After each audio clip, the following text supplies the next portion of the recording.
ঢাকাই সিনেমার শীর্ষনায়ক শাকিব খান আবারও বিয়ে করতে যাচ্ছেন বলে সম্প্রতি গুঞ্জন চাউর হয়েছে। দাবি করা হয়েছে শাকিবের জন্য চিকিৎসক পাত্রী খুঁজছে তার পরিবার। ইতিমধ্যে একজনকে নাকি বেশ পছন্দও হয়েছে তাদের, তবে সেই পাত্রীর পরিচয় এখনও প্রকাশ্যে আসেনি, যা নিয়ে নানা জল্পনা তৈরি হয়েছে।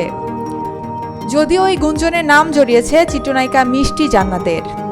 বিষয়টি নিয়ে সংবাদ মাধ্যমের সঙ্গে কথা জানালেও গুঞ্জনের সত্যতা নিয়ে কিছু না বলে রহস্য করেছেন তিনি। আর এই বিষয়টা নিয়ে চটেছেন অভিনেতা ও উপস্থাপক শাহরিয়ার নাজিম জয়। অভিনেতার ভাষ্য, ওই মেয়ে ভাইরাল হওয়ার জন্যই শাকিবকে জড়িয়ে এসব কথা বলছেন। শাকিব খানের সঙ্গে বিয়ে হলেও সেটা টিকবে না। আর জয়ের এমন কথার জবাবে ক্ষুব্ধ হয়েছেন নায়িকা মিষ্টি জান্নাত।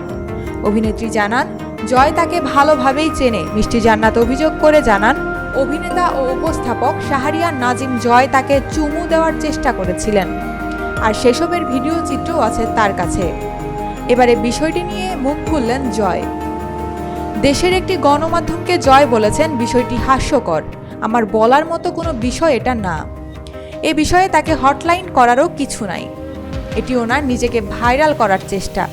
আমাকে নিয়ে এ ধরনের চেষ্টা অতীতে অনেকেই করেছেন, এটা কোনো বড় কিছু না, আমি এটাকে পাত্তা দিচ্ছি না। সবচেয়ে বড় কথা, আমি জানি আমি কি।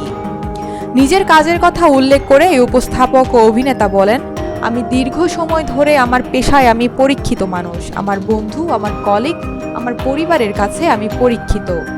আমার মাথা খুব পরিষ্কার, কথা খুব বুঝে শুনে বলি, তাই এরকম বিভ্রান্তিকর কোনো বিষয়ে আমার আগ্রহ নাই। এসব নিয়ে আমার কোনো ক্ষতি হচ্ছে না।